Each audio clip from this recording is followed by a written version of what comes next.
आज चर्चा करेंगे देवी देवता और परमात्मा, क्या ये भिन्न भिन्न हैं या इनके दोनों की आराधना से क्या लाभ और क्या हानि। तो गीता, भगवत गीता के 7वें अध्याय में भगवान कृष्ण कहते हैं कि बहुत जन्मों के बाद, अनेक जन्मों के बाद मनुष्य जन्म में जीव जब यह निश्चय कर लेता है कि एक परमात्मा के सिवाय और कोई दूसरी सत्ता नहीं है, तो कहते हैं कि वह महात्मा निश्चित रूप से मुझे तत्वों से जानने वाला हो जाता है और मेरा प्रिय भक्त हो जाता है। अनेक जन्मों का अर्थ यहाँ ये है कि 84 लाख योनियों को पार करते करते जब मनुष्य जन्म मिलता है तब यह निश्चय कर लेता है कि एक परमात्मा के सिवाय कुछ नहीं, और उसी को अपना ध्येय मान करके वो चलता है। वासुदेव सर्वम, सब कुछ जड़ चेतन सब है वही, उसके सिवाय कुछ नहीं। सत्य यही है कि दूसरी कोई सत्ता नहीं है। जब दूसरी सत्ता हम देखते हैं वहाँ पर ही विचित्रता और क्या होता है कि नाना प्रकार के हमारे संस्कार प्रारब्ध बनते हैं। जैसे कि किसान खेत में गेहूं लगाता है तो लगाते समय भी वह गेहूं ही होता है, और लगाने के बाद में जब वो थोड़ा बड़ा हो जाता है तब भी वो गेहूं ही रहता है, और अंत में जब वह काटता है तब भी वो गेहूं ही रहता है। लेकिन बीच में गेहूं दिखता तो नहीं है, लेकिन मान लो कोई पशु मवेशी खा गया तो किसान कहता है मेरा गेहूं खा गया, लेकिन क्या गेहूं खाया? पशु ने तो गेहूं नहीं खाया, वो तो घास खाया, क्योंकि गेहूं तो निकला नहीं था उसमें। लेकिन आप लोग कहते हो ना कि गेहूं खा गया मेरा, गेहूं तो था ही नहीं उसमें। लेकिन हम क्या कहते हैं कि गेहूं खा गया, अर्थात वो गेहूं ही खाया, निकला तो नहीं था। लेकिन वो शुरू में जब गेहूं था तो बीच में ही तो गेहूं ही है ना, और अंत में गेहूं निकलेगा तो बीच में कहाँ गया वो? उसकी स्थिति बनी नहीं है, अभी बाल निकला नहीं है, लेकिन है तो गेहूं ही है ना, गेहूं ही है। इसलिए बीच में वो अलग कुछ नहीं है। प्रारंभ में जब बोया गया था जब भी गेहूं ही था, जब उसमें गेहूं दिख नहीं रहा है तब भी गेहूं था वो, और लास्ट में जब तैयार हो जाएगा उसमें गेहूं दिखेगा। अर्थात तीनों स्थितियों में वो गेहूं है। कहते हैं कि भगवान को जो कुछ भी मिल जाए उसे अर्पण कर देना चाहिए। योजना नहीं बनाना चाहिए, प्लान नहीं बनाना चाहिए, क्योंकि जब हम प्लान बनाते हैं ना, योजना बनाते हैं ना, उसमें भाव नहीं रहता। क्योंकि जब हम सोच के कोई काम करते हैं ना उसमें भाव नहीं रहता। प्रेम जो होता है ना अचानक उमड़ता है। हमारे हाथ में कुछ है, लो लो लो लो, वो 5 रुपया है, 10 रुपया है, या कोई खाने का सामान है, कैसा भी है खाने का सामान, लो लो, उसमें बहुत प्रेम है। हो सकता है उसमें सुंदरता ना हो सकता है वो कोई कीमती ना हो, लेकिन उसमें भाव, अंदर से भाव आ रहा है। जो मेरे हाथ में लो, विचार नहीं कर, तो भाव के भूखे बोलते हैं ना, भगवान भाव के भूखे होते। जैसे कि दृष्टांत में आता है कि जब भगवान कृष्ण विदुर जी के घर पर गए तो विदुरानी जो है इतना भाव विभोर हो गई कि क्या खिलाऊं, कहाँ बैठाऊं, क्या करूं। तो जैसा था वैसे केले लेके आई और केले तो फेंक रही है और छिलके दे रही है। अब भगवान छिलके को खा रहे हैं और कुछ बोल भी नहीं रहे हैं और खाए जा रहे हैं। और उसी वक्त विदुर आ जाते हैं, कहीं बाहर होते हैं, आ जाते हैं तो कहे, अरे तू क्या कर रही है, क्या कर रही है, छिलके दे रही है भगवान को और केले फेंक रही है। भगवान कहते हैं बस रहने, हो गया, मेरा पेट भर गया।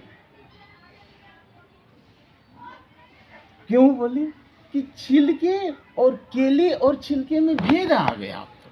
तो जहां भेद आ गया वहां भगवान नहीं रहते।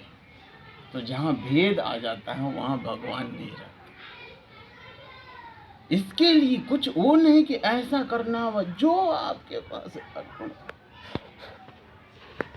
वो आगे एक श्लोक में और आवेगा, उसमें मैं बताऊंगा आपको। तो क्या कहते हैं, अब देखो, कामनाओं से जिनका ज्ञान हरा गया, कामना समझती है ना, इच्छाएं, बहुत कुछ चाहने की, सुख भोग की इच्छाएं।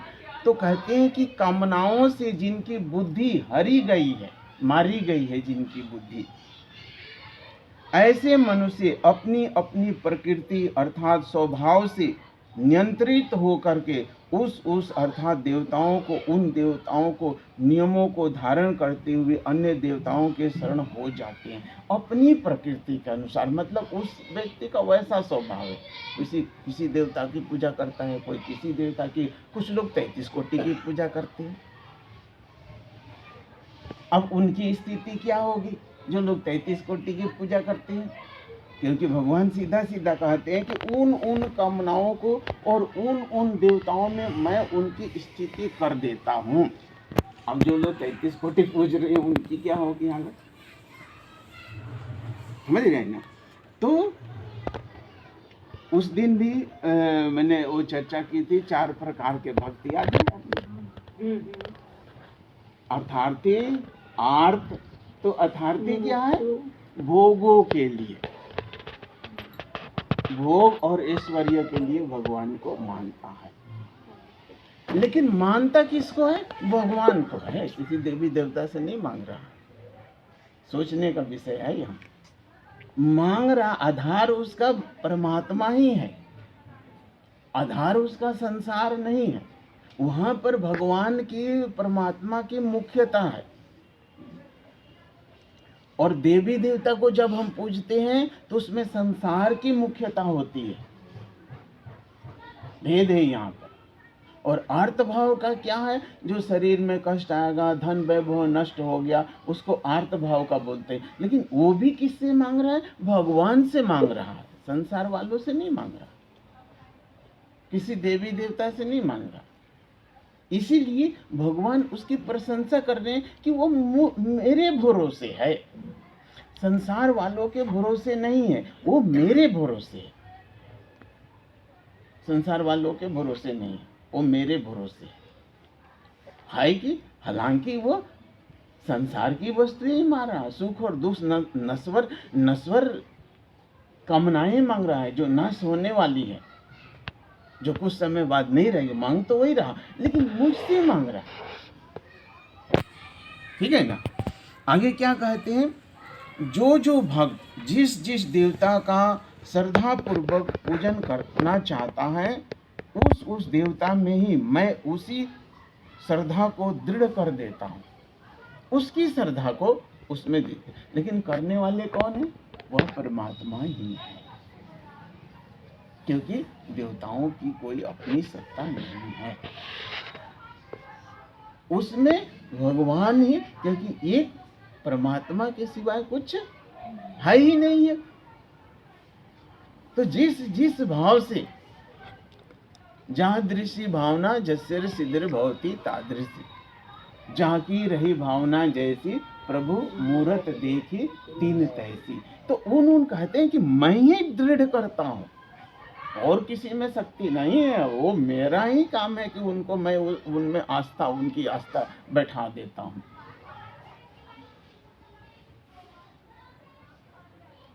आगे क्या कहते हैं, श्रद्धा से युक्त होकर के करता है और उसकी कामना भी पूरी हो जाती है, परंतु वह कामना पूर्ति मेरे द्वारा ही विहित पूरी होती है। मेरे द्वारा विधान बनाया गया है, उसी के द्वारा पूरी होती है, और उनकी अपनी कोई शक्ति नहीं है। मेरे द्वारा विधान बनाया गया है, उस विधान के द्वारा ही वह पूरी होती है।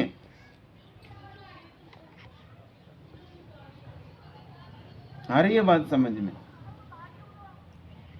यह सृष्टि का जो कुछ भी नियम है उनके द्वारा ही बनाई गई है। अब सुनो, बहुत बहुत समझने वाली चीज है। आप कहते हैं कि तुच्छ बुद्धि वाले, बहुत निम्न बुद्धि वाले, तुच्छ बुद्धि वाले मनुष्य को उन देवताओं की आराधना का फल अंत वाला नाशवान ही मिलता है। वो फल नाशवान होता है, हमेशा रहने वाला नहीं है। जैसे कि आपने कोई बीमारी हुई, आपकी किसी देवता का ठीक हो गया, फिर दूसरी बीमारी हो जाएगी, क्योंकि वो फल नाशवान है, वो क्षणिक है, आपके पूरे जीवन काम आने वाला नहीं है। तो कौन सा भजते हैं? तुच्छ बुद्धि वाले लोग।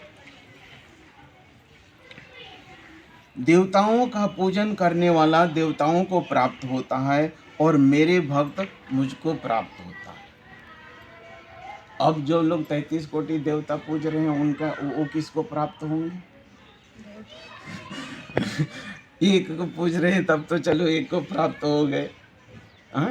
कहते हैं ना कि जिनको पूजन करने वाले हैं उनको, देवताओं को जो पूजते हैं वो देवताओं को ही प्राप्त होते हैं। तो देवता भी तो अनेक है भाई, कोई गणेश की पूजा कर रहा है, कोई देवी की पूजा कर रहा है, कोई शनि की पूजा कर रहा है। अनेक प्रकार के 33 कोटि देवता हैं, उनकी स्थिति क्या बनेगी? हैं? सकाम भाव से देवताओं की वो पूजा करते हैं, वो नस्वान फल देने वाला होता है, उसका फल नस्वान है। यही तो है सीमित, आगे नहीं है। वो इस जन्म में भी पूरे साथ देने वाला नहीं है। एक कोई चीज हो गई, वो ठीक हो गई, दूसरी हो गई, एक समस्या गई, दूसरी समस्या आ गई। इसीलिए कहते हैं कि वो फल किया दिया हुआ, हालांकि मेरे द्वारा दिया है, लेकिन नस्वान है। वो फल जो है नस्वान फल है, क्षणिक है, रहने वाला, सर्वदा रहने वाला नहीं है, सर्वथा रहने वाला नहीं है। अब देखो, सुनो, ध्यान से सुनो, इसको समझ लोगे ना तो अब किसी को माथापेची करने की जरूरत नहीं पड़ने की। बुद्धिहीन मनुष्य मेरे परम अविनाशी और सर्वश्रेष्ठ भाव को न जानते हुए अव्यक्त मन इंद्रियों पर मुझ सच्चिदानंद परमात्मा को मनुष्य की तरह समझता है। जो लोग मंद बुद्धि के हैं, काम बुद्धि वाले, समझ नहीं पा रहे हैं अध्यात्म को, वो भगवान को भी मरने और जीने वाले समझते हैं, शरीर वाला समझते हैं। भगवान को अशरीरी कहा गया। शरीर ये है और इस शरीर में एक रह रहा है, उसको कहते हैं अशरीरी, जिसका कोई शरीर नहीं है, जिसका कोई शरीर नहीं है। अब ये है कि जो हम देवताओं की पूजा करते हैं और भगवान की पूजा करते हैं, इसमें क्या अंतर है? देवताओं की पूजा में अनेक विधान हैं, अनेक प्रकार की आवश्यकताएं हैं, अनेक देवता की अनेक अलग अलग विधान हैं, उस विधान और उसके अलग अलग मंत्र हैं, विधि विधान है देवताओं के। परमात्मा के पूजन की कोई विधि विधान नहीं। परमात्मा एक ही चीज चाहिए उनको, क्या है? प्रेम। प्रेम के सिवाय कुछ नहीं। बोलते हैं ना, भगवान भाव के भूखे होते हैं। तो भगवान के लिए केवल एक चाहिए, वह है प्रेम। प्रेम के सिवा। और वहाँ पूजन में अनेक प्रकार के विधान, उसमें पाप पुण्य अनेक प्रकार के, आप लोग बोलते हैं ना, देखते हैं ना, उसमें ज़्यादा हो रहा है, आज इस प्रकार के कपड़े पहनने हैं, आज इस प्रकार के टिक्का लगाने हैं। उनका ध्यान भगवान में रहता नहीं, उनका ध्यान कपड़ों में रहता है, टीका में रहेगा, सामग्री में रहेगा, क्या क्या सामग्री चाहिए। भगवान वहाँ क्या हो गए, प्रधान नहीं रहे, वहाँ गुण हो गए भगवान। वो सामग्री और वो नियम जो है प्रधान हो गया, भगवान वहाँ गुण हो गया। लेकिन जबकि भगवान प्रधान होना चाहिए, पहले भगवान की प्रधानता। तो भगवान की भक्ति में क्या है, प्रेम चाहिए आपके पास। आपके धन है नहीं है, कोई प्रसाद चढ़ाने के पास पैसे भी हैं या नहीं है, दान देने के पैसे हैं या नहीं है, तो वहाँ चाहिए।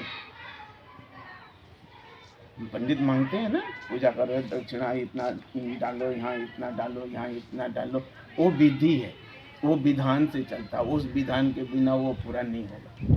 और उसका फल भी क्या है, नस्वान फल, नस्वान फल मिल रहे हैं। तो शरीर से नहीं, परमात्मा को शरीर से नहीं, वो शरीर नहीं है, अशरीरी है।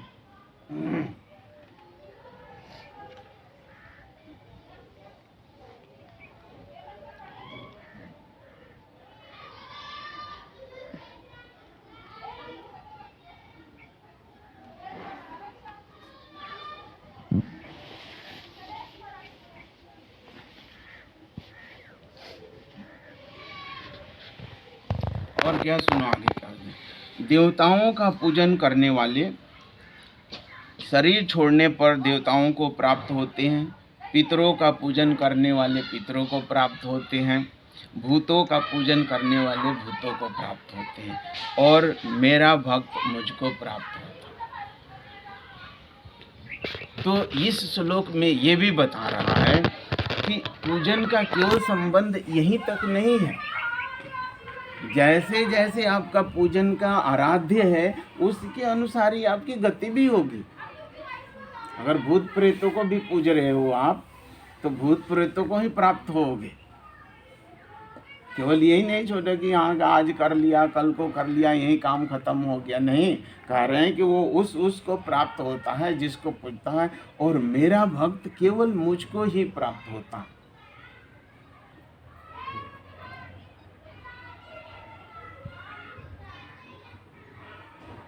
इसीलिए कहा गया कि वासुदेव सर्व, सब कुछ वही है।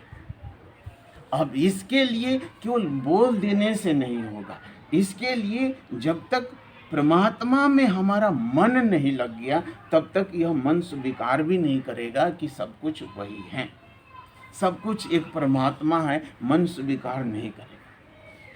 इसीलिए कहा गया है कि उसका सुमिरन, उसका चिंतन, उसका मनन, सारा कुछ उसी का है। करने से तब एक बार एक यह भाव आएगा कि सब कुछ वही परमात्मा है, उस परमात्मा के सिवा दूसरी कोई सत्ता है नहीं। और तब जो ये सारा हमारा जो अस्तित्व है, ये सारा अस्तित्व वो परमात्मा में रूप में रूपांतरित हो जाएगा। ये नहीं कि आज हम ये कर लिए, आज हो कर, तो हमारी गति कहीं की भी नहीं होनी। केवल यहीं का सुख दुख से हमारा संबंध नहीं है। हमारा अंतिम परिणाम क्या हो रहा है इस भजन का, हमारा अंतिम परिणाम भजन का क्या हो रहा, तो बुद्धिमान लोग उस चीज पर चिंतन करते हैं। इसीलिए क्या कह रहे हैं, बुद्धिहीन जो लोग बुद्धिहीन हैं, वो लोग इस तरह के कामना वाले देवताओं को पूजते हैं। आप देखो 9वें अध्याय में क्या कहते हैं भगवान,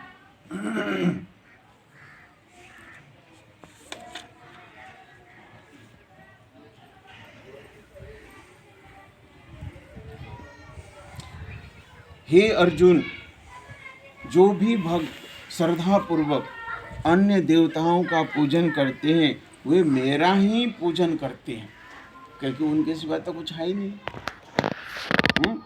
पर करते हैं अविधि पूर्वक। कैसे करते हैं? अविधि पूर्वक करते हैं, क्योंकि अर्थात उन देवताओं में मुझे नहीं देखते। अब मान लो आप गणेश की पूजा कर रहे हो तो आपको तो गणेश ही तो दिखाई दे रहा है, उसमें परमात्मा तो क्या देख रही है? जब पति सामने है तो परमात्मा थोड़ी दिखाई दे रहे हैं, या बेटा सामने है तो परमात्मा थोड़ी दिखाई दे रहे हैं। तो बेटा सामने है तो बेटा वाला भाव आवेगा, पति सामने खड़ा है तो पति वाला भाव आवेगा, पत्नी सामने खड़ी है तो पत्नी वाला भाव आवेगा। तो भाव ही तो सब कुछ है ना, क्योंकि उसमें वो देवताओं को ही पूजते हैं, देवताओं में ही मैं ही हूँ, लेकिन वो मुझे, अज्ञानी लोग मुझे देख नहीं पाते हैं, इसलिए वो नस्वान फल पाते हैं। जो फल उनको मिलता है वो नश्वर फल मिलता है, उनको अज्ञानी कहते हैं भगवान।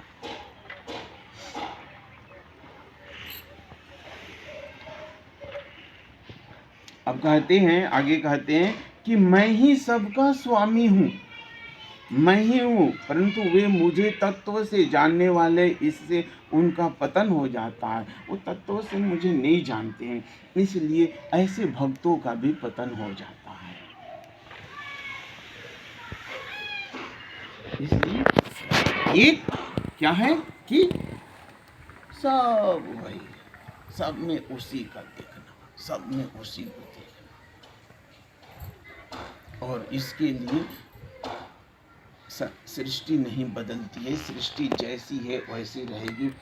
सृष्टि में विचित्रता रहेगी, थी, है और आगे भी रहेगी। हमें भाव बदलने पड़ते हैं, और ये भाव ही भक्ति है।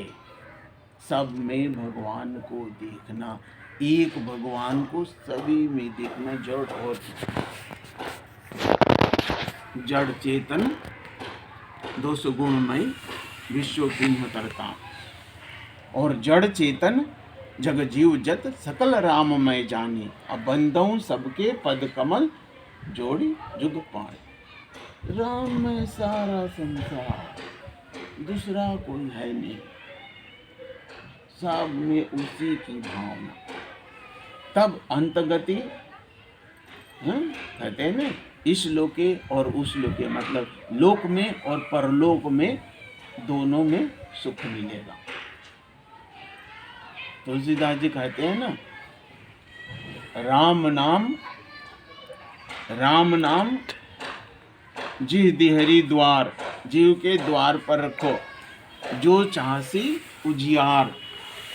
जो जिसको भीतर और बाहर उजाला चाहते हैं, भीतर बाहर का क्या अर्थ हुआ? इसमें भी सुख चाहते हैं और उसमें भी सुख चाहते हैं, यहाँ से जाने का बाद भी उसको बोलते हैं कि राम नाम को अपने जिह्वा पर रखो। यहाँ जिह्वा पर नहीं, यहाँ ओठों पर, यहाँ की बाहर भी उजाला हो और अंदर भी उजाला हो।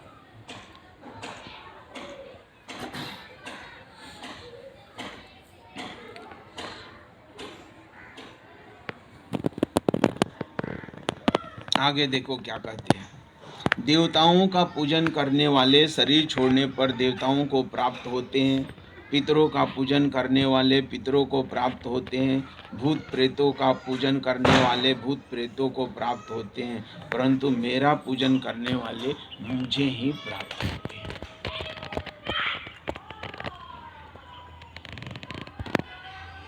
तो ये केवल आपको क्षणिक सुख चाहिए या अपना कल्याण करना है? कल्याण करना है तो वासुदेव सर्वम, सब वही है, वही परमात्मा कण कण में है, दूसरी कोई सत्ता नहीं है। ये मान लो, शुरू में ही कह दिया ना कि अनेक जन्मों के बाद, अनेक जन्म मतलब इस जब मनुष्य जन्म मिल गया तो एक निश्चय कर लो कि उसके सिवाय कुछ नहीं है, और उसके सिवाय मुझे कुछ नहीं चाहिए, और मिल गया। अगर परमात्मा तत्व में मन लग गया तो यहाँ भी सुख रहेगा और वहाँ भी सुख रहेगा। सुख का संबंध एक पहले भी मैंने उसमें वो सुना होगा आप लोग, सुख का संबंध बाहर से नहीं है, सुख का संबंध अंदर से है। सुना होगा आप लोगों ने। सुख का संबंध धन से नहीं है, सुख का संबंध मन से है कि मन हमारी कौन सी स्थिति में है। ऐसी ऐसी है क्या, ऐसी ऐसी एक होती है ना गति, और एक ऐसी ऐसी होती है, और एक ऐसी चलती है। वेव्स होते हैं, ये तरंग होती है मन की। हमारा मन कौन सी स्थिति में है? अगर मन आपका इस स्थिति में है ना, तो आप कौन सी स्थिति में हो, किसी भी स्थिति में रहो, आप का मन, उसको क्या बोलते हैं? स्वर्ग में। आप स्वर्ग में ही रहोगे। क्या खा रहे हो, क्या पढ़ रहे हो, कैसे आपका मकान है, कैसा घर है, क्या आर्थिक स्थिति, क्या कुछ मायने नहीं रखता। और मन की स्थिति ये है, और धन वैभव भरा हुआ है, तो क्या है? नरक में पड़े हुए, नरक में पड़े। तो सुख का संबंध इसीलिए अध्यात्म में ये कहा जाता है कि मन को ही ठीक करो, मन को परमात्मा में लगाओ। मन परमात्मा में लग गया। परमात्मा में लगने का क्या है कि अनुकूल और प्रतिकूल जो भी स्थिति है, सुख है, दुख है, उसमें सब रहा। सुख और दुख आने जाने वाले हैं, सुख और दुख आते जाते रहेंगे, इसमें निराश मत हो, क्योंकि ये हमारे कर्मों का ही फल है। जैसा खेती में बोगे, अभी गन्ना बो रहे, गन्ना ही तो काट होगा ना,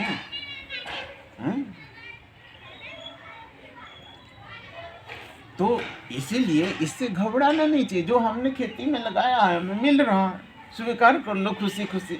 अगर खुशी खुशी उसको हम स्वीकार कर ले रहे हैं, तो उसमें परमात्मा की प्राप्ति।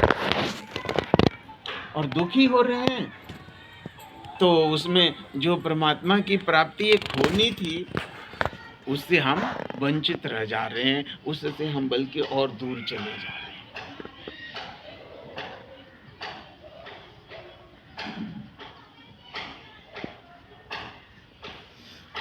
तो क्या है इसका, क्या अर्थ निकला कि सब कुछ एक परमात्मा ही है, जो देवी देवताओं के द्वारा फल मिल रहा है, वो भी देने वाले परमात्मा ही हैं।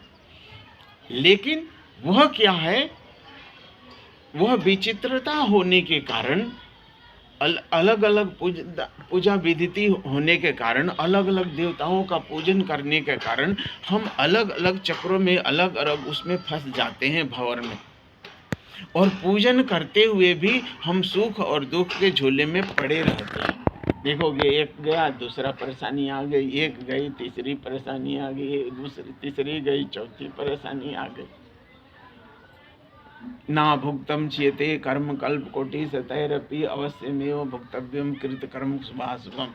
जो कर्म किए हैं आपको भोगना ही पड़ेगा। लेकिन भगवान ये भी कहते हैं, सर्वधर्म परित्यज्य मामेकम शरणं व्रज अहम त्वां सर्व पापेभ्यो मोक्षयिष्यामि मा शुचः। जो मेरी शरण में आ जाता है, उसका योगक्षेम, योगक्षेम का अर्थ है कि मैं सारा उसका उठा लेता हूँ, उसकी पूरी भार उठा लेता हूँ, मैं उसकी जिम्मेदारी, गारंटी ले लेता हूँ, मैं उसकी गारंटी ले लेता हूँ। लेकिन मुझे ही सर्वत्र देख रहा है। तब शरणागति का मतलब क्या है? उसके सिवा और कुछ दिख नहीं रहा, दिखाई नहीं पड़ रहा उसके सिवा। अनन्य मनसा बोलते हैं ना, अनन्य मनसा मतलब उसको छोड़ के कुछ है ही नहीं, गारंटी देते हैं। हमारे गुरुदेव क्या कहते हैं? जो 2 समय साधना करता है, और यम नियम का पालन करता है, मृत्यु काल में निश्चित रूप से गारंटी देते हैं, निश्चित रूप से मुक्त होगा वो।